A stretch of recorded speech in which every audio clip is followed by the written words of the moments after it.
My dear students, आज हम module 4 में अगली थ्योरम करेंगे। थ्योरम है splitting field of a polynomial over any field is unique up to isomorphism.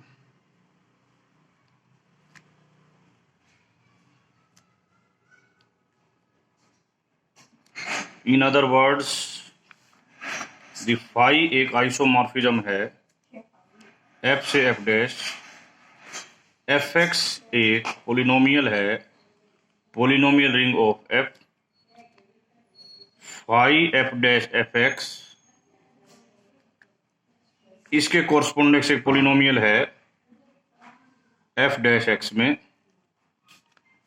Okay, ये पोलिनोमियल एफ एक्स में, ये f डैश x में, और f फाई जो है f और f डैश के बीच में एक ऑन टू आइसोमॉर्फिज्म है। यदि इसकी मिनिमल स्प्लिटिंग पोलिनोमियल e हो और इसकी minimal splitting polynomial e dash हो, इसकी मिनिमल स्प्लिटिंग पोलिनोमियल e, इसकी minimal splitting polynomial e dash, ये स्प्लिटिंग पोलिनोमियल ओवर f होगी और ये f splitting polynomial over f dash होगी। तो हमने प्रूव करना है there exist a onto isomorphism from e to e dash such that यदि हम लैम्डा पुट करें जो f से हो तो वो तो इस मैपिंग के थ्रू जाए। ठीक है, यानी कि इस मैपिंग को ये प्रिजर्व करे, प्रिजर्व द मैपिंग। ये स्टेटमेंट है या स्टेटमेंट है, एक ही चीज है, अप्रूव। क्वेश्चन में गिवन है कि ये मैपिंग यहां से यहां तक है और ये आइसोमॉर्फिज्म है। ठीक है, E is an extension of F, तो इस एक्सटेंशन की डिग्री को हम n ले लेते हैं और हम इंडक्शन लगाएंगे इसी n पर। इफ n इक्वल टू 1, यदि ये इस एक्सटेंशन की डिग्री 1 है तो it is natural that E is equal to F। अब हम सबसे पहले प्रूव करते हैं, यदि E F के इक्वल है तो हमें प्रूव करना है E डैश F डैश के इक्वल होगा, तो ये प्रूव हो जाएगा। Fx, हम जनरल Fx में E इक्वल टू F, कोई भी पोलिनोमियल है जो ऐसे फैक्टराइज होगी। बच्चों AI जो है ये तो होगा E से, एक्सटेंशन फील्ड में मिल रहे हैं, और लैम्डा नोट होगा F से। सिंस हमें क्या दिया है E इक्वल टू F, इसका मतलब ये सारे भी किस में होंगे, F में होंगे। यदि मैं इसके ऊपर फाई लगा दूं और इसका नया नाम F डैश x रख दें, ये डेरिवेटिव नहीं है, पहले इसके ऊपर जाएगा phi, x minus phi a1, x minus phi an, क्या होगा, ये किस में होगा, लैम्डा नोट F में था, तो ये एलिमेंट आपका जाएगा जी F डैश में। किस में जाएगा जी, F डैश में। ठीक है बेटा। दूसरी बात है, नेक्स्ट पॉइंट की बात करूं, यहां पर जो पोलिनोमियल थी वो फैक्टराइज होगी ना, फैक्टराइज क्या हुई है,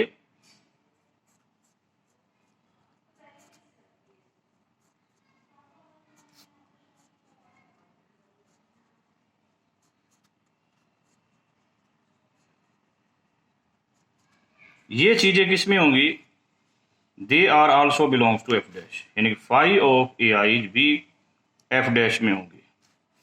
तो इसका मतलब ये पोलिनोमियल किस में स्प्लिट्स होगी, ये स्प्लिट्स तो होनी चाहिए थी E डैश में, बट यहां तो ये स्प्लिट हो रही है F डैश में। तो इसका मतलब E dash is nothing equal to F dash. तो यहां से ये आ गया ई यदि एफ के इक्वल है तो ई डैश एफ डैश के इक्वल होगा। जब हमने कहा कि एन की वैल्यू 1 है तो ई तो बट नेचुरल एफ डैश के इक्वल है, तो ई डैश किसके इक्वल हो गया? एफ डैश के। तो इसका मतलब ये जो मैपिंग थी एफ से एफ डैश तक, ये खुद ही एक्सटेंडेड मैप हो गई ई से ई डैश तक, जो क्या करेगी ई के एलिमेंट्स को, ये एक्सटेंडेड मैप हो गई अब, जो ई के एफ के एलिमेंट्स को इसमें भेजेगी फॉर ऑल एफ, जैसा कि हमें क्वेश्चन में कहा गया था।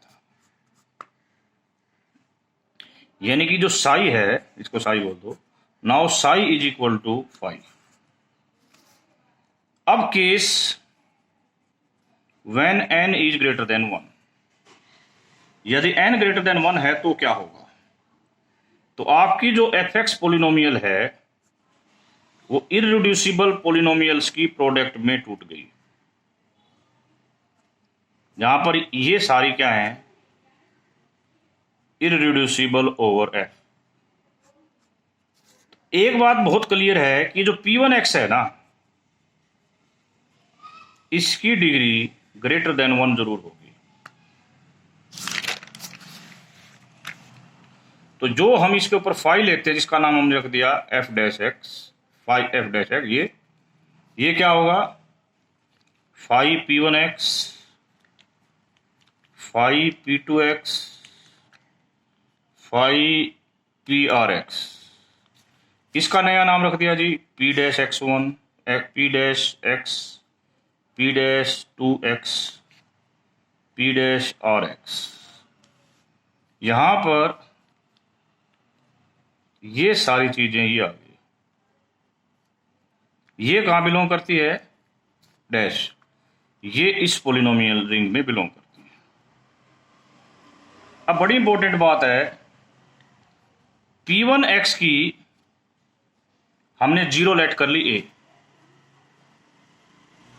इन एक्सटेंडेड फील्ड ई, क्योंकि आपने खुद क्वेश्चन में दिया है कि कोई ए जो पोलिनोमियल एफ एक्स है वो स्प्लिट होती है ई में, तो इसका मतलब ये पोलिनोमियल की इस पोलिनोमियल का जो रूट होगा वो ई में जरूर पाया जाएगा। ओके, और ये पोलिनोमियल इसकी 0 है बी, और वो किस में है? ई डैश में। ये सब कुछ स्टेटमेंट के बेस पे लिखा गया है। इससे जो प्रीवियस थ्योरम की थी, प्रीवियस थ्योरम क्या कहती थी? There exist a isomorphism theta from F A to F dash B, और ये थीटा कैसा होगा? यदि इसमें कोई सी पुट करते हो तो वो फाई सी आएगा, यदि सी एफ का एलिमेंट हो, और यदि ए पुट करते हो तो क्या आएगा जी? बी आएगा। ओके, अब आपको ये दे रखा है कि p1x एक इररिड्यूसिबल पोलिनोमियल है ओवर f, और वो a उसको क्या करता है? सेटिस्फाई, यानी कि this is the minimal polynomial for a, क्योंकि इररिड्यूसिबल पोलिनोमियल है, a इसको सेटिस्फाई करता है। तो हम ये भी कह सकते हैं this is the minimal polynomial of a, और इसकी डिग्री ग्रेटर देन 1 है। दिस इंप्लाइज दैट ये जो एक्सटेंशन होगी ओवर एफ, इस एक्सटेंशन की डिग्री ऑफ p1x, तो ये ग्रेटर देन क्या हो जाएगी? 1। इस एक्सटेंशन की डिग्री 1 से बड़ी हो जाएगी, इस एक्सटेंशन की डिग्री 1 से बड़ी हो जाएगी। अब हम टावर रूल लगाने जा रहे हैं ई ओवर एफ पर, वो क्या बनेगा? ई से एफ ए से एफ। ये जो है ध्यान से देखो कि ये वाली चीज, क्योंकि आपने खुद कहा इसकी डिग्री 1 से ज्यादा है, तो इसकी डिग्री इससे लेस हो जाएगी स्ट्रिक्टली।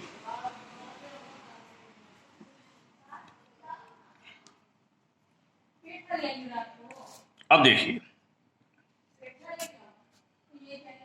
अब बच्चों बड़ी इंपॉर्टेंट बात है, स्टार्टिंग में आपको ये दिया गया था एफ एक्स इज कि मिनिमम स्प्लिटिंग फील्ड ई है, एफ एक्स की मिनिमम स्प्लिटिंग फील्ड ई है, यही बात की थी ओवर एफ।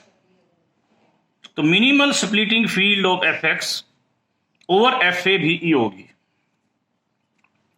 तो एफ एक्स की minimal splitting field over F E थी, यानी कि ये ई में जाके ही टुकड़ों में टूटता है, इससे छोटे में नहीं। तो जबकि ए इसका वन ऑफ द जीरो है, A is the one of the zero of F A. हम अदर वर्ड्स में कह सकते हैं एफ एक्स की minimal splitting field over F A भी ई होगी। सिमिलरली वर्ड्स में हम एफ डैश एक्स के बारे में कह सकते हैं, जिसका एक जीरो क्या है, बी है, यानी कि एफ डैश का मतलब ई है। इसकी minimal splitting field over F dash B क्या होगी, वो होगी जी ई डैश। ई डैश कह लो या एफ डैश कह लो, एफ डैश नहीं ई डैश, सॉरी ई डैश, हाँ उसकी ई थी, इसकी ई डैश हो जाएगी। इसका मतलब क्या, वो इंडक्शन हाइपोथेसिस हमें क्या कहती है, what we say about on the basis of induction hypothesis. इसकी डिग्री पर हमने इंडक्शन हाइपोथेसिस लगाई थी, इसकी डिग्री तो इससे कम है, बिल्कुल कम है, यानी कि इसकी डिग्री इससे कम है, तो ये इंडक्शन हाइपोथेसिस का पालन करेगा। इंडक्शन हाइपोथेसिस कहती है कि एक आइसोमॉर्फिज्म एग्जिस्ट करेगी, इसकी एक्सटेंशन क्या होगी, ई, और दूसरे की क्या हो जाएगी जी, ई डैश, सच दैट ये इसके एलिमेंट को चेंज नहीं करेगा for all D belongs to F A. ये तो इसकी बात हो गई, और इसके अलावा जो एलिमेंट होंगे इसके एलिमेंट को यहां भेजेगा। दूसरी कंडीशन क्या थी, नेक्स्ट पॉइंट जो इसके अंदर मेन था, भाई यही रिस्ट्रिक्शन हमने लगानी थी जो क्वेश्चन में दी हुई थी। अब ये रिस्ट्रिक्शन कहां तक है, एफ ए तक है, कि ये एफ ए के एलिमेंट को इस प्रकार रखता है। ठीक है, वेरी गुड। अब ये बताओ, ये फाई ऑफ ई को कहां ले जाएगा, इस हिसाब से थीटा ई में ले जाएगा। थोड़ी देर पहले आपने क्या कहा है कि यदि ये एलिमेंट एफ का है तो थीटा ऑफ सी किसके इक्वल आएगा, एफ सी आएगा। तो ये चीज एफ ई आ जाएगी, फाई ई आ जाएगी for all E belongs to F. पहले इसने कहा कि जो भी एलिमेंट एफ ए का है, एफ के एलिमेंट भी एफ ए में होते हैं। इतनी चीज पर तो ये ऊपर वाली प्रॉपर्टी लगाई, और इतनी चीज पर हमने ये प्रॉपर्टी लगाई। इस प्रकार psi of E, phi of E हो जाएगा for all E belongs to F. ये एक एक्सटेंशन ई से ई डैश है जो इसके एलिमेंट्स को इस मैपिंग के अकॉर्डिंग रिस्ट्रक्ट करती है। यही हमारा मकसद था कि हमें उसको इसकी के अकॉर्डिंग रिस्ट्रक्ट करना था। तो ये हमारे क्या हो गया, देखो पहले मैं वन के लिए करी, फिर हमने इस पार्ट पर इंडक्शन लगाई। इस पार्ट पर इंडक्शन लगाने के लिए हमने बनाया कि E is splitting field of F A and E dash is splitting field of F dash A, correct. इस प्रकार हमने एक मैपिंग बना दी। तो ये जो नई चीज मिली, ये एक्सटेंशन किसकी है, फाई की। सो इस केस में भी हमारा रिजल्ट क्या, ट्रू हो गया। और by induction we say that this result is true for all n greater than 1 of corollary if E and E dash are the minimal splitting fields of fx over f, दोनों की दोनों over F splitting field है, दोनों की दोनों over F splitting field हैं। ई dash तो दोनों की दोनों क्या होंगी, आइसोमॉर्फिक होंगी। पिछले क्वेश्चन में आपने कहा कि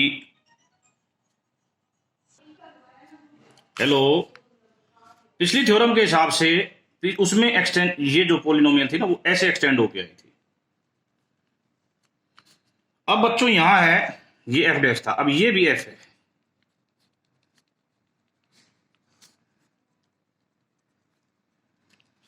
अब इस मैपिंग में क्या है कि theta of D, phi of D आएगा for all D belongs to F, for all D belongs to F. ठीक है। अब ये फाई जो मैपिंग है यहां पर एफ से एफ तक है। फाई मैपिंग की कहां से कहां तक है जी? एफ से एफ तक है, एफ से एफ तक है। ओके बेटा, phi is a mapping from F से एफ। अब इस बात को मैं आपको थोड़ा सा, अब इस थ्योरम के ऊपर आ रहा हूं मैं। देखो ध्यान से, बड़ी, यदि मैं फाई को एक आइडेंटिटी मैपिंग ले लूं, अब इस प्रूफ पर आना है। आइडेंटिटी मैपिंग क्या होती है? अल्फा को अल्फा में ले जाएगी for all alpha belongs to F. Alpha कहां ले जाए? अल्फा में ले जाएगी। अब जैसे पिछली थ्योरम है वो कहती है कि आइसोमॉर्फिज्म मिलेगा ई से ई डैश। इस आइसोमॉर्फिज्म में क्या करना है? इस ई के एलिमेंट को साई ऑफ ई में ले जाना है, और साई ऑफ ई तो आइडेंटिटी, ये कहां जाएगा? ई में जाएगा for all E belongs to F. तो व्हाट वी गेट कि psi of E identity mapping आएगा।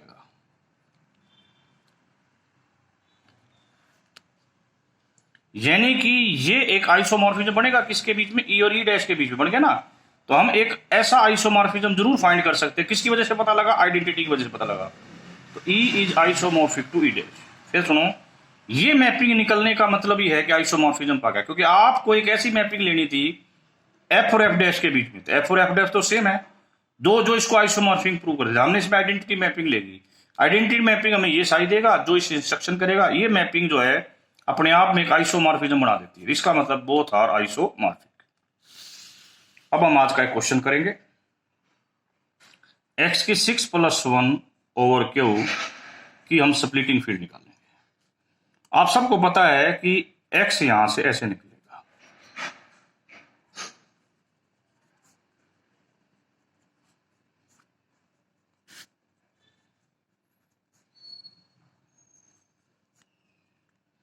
और आर की वैल्यू होगी 0, 1, 2, 5। यहां तक किसी बच्चे को शायद डाउट नहीं होना चाहिए।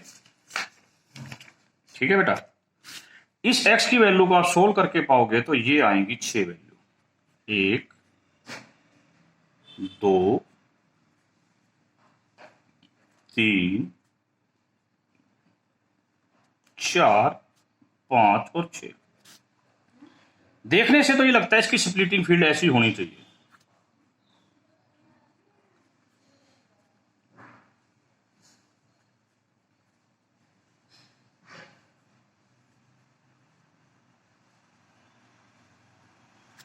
बट हम इसको प्रूव करेंगे कि this splitting field equal to this. इसके बाद इशू आएगा इसकी डिग्री क्या होगी।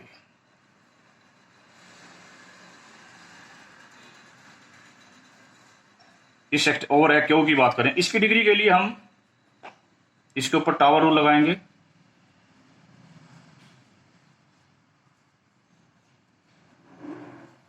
इसकी डिग्री 2 आएगी ड्यू टू दिस पोलिनोमियल। इसकी डिग्री भी 2 आएगी due to this polynomial. Total की डिग्री कितनी आ जाएगी? 4। क्लियर हो गया बेटा सबको? ये क्वेश्चन हमारा कंप्लीट हो गया। किसी को डाउट हो तो पूछ सकते हो। Next, find the splitting field of this polynomial over Q. इसकी स्प्लिटिंग फील्ड निकालनी है ओवर क्यू। कैसे निकलेगी? पहला काम बताया, इसके रूट निकालो। चाहे एक्सटेंशन फील्ड में इसके रूट निकलेंगे omega, omega square minus omega और माइनस ओमेगा स्क्वायर। ओमेगा की वैल्यू हम ये लेते हैं।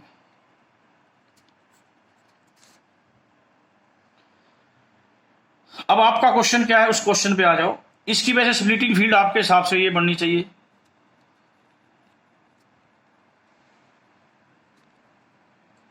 फर्दर आप ये प्रूव करोगे इसकी स्प्लिटिंग फील्ड कुछ और नहीं ये है। अब सवाल होता है स्प्लिटिंग फील्ड की डिग्री कितनी होगी।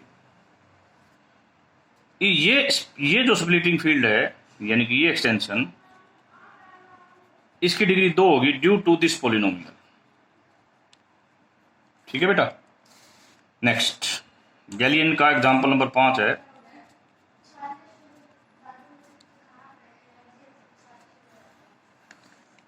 ये इसके 4 रूट निकलेंगे। ये सबसे पहले हम इसकी स्प्लिटिंग फील्ड बनाएंगे, वो हमारे हिसाब से ये बननी चाहिए। बट आप प्रूव करोगे इसकी स्प्लिटिंग फील्ड ये आएगी और जिसकी डिग्री आएगी 4। ये आपने खुद करना है बेटा। ऐसे ऐसे बहुत से क्वेश्चन हम कर चुके हैं आगे और ये नोट्स में भी करके दे रखे।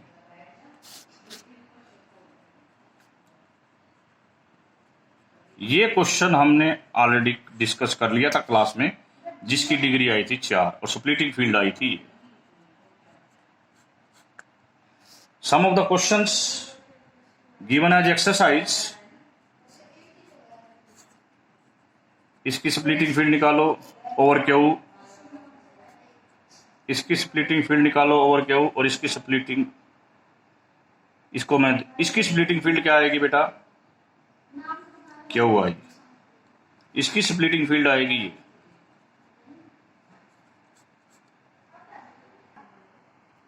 Okay my dear students, further questions we will discuss in the next lecture.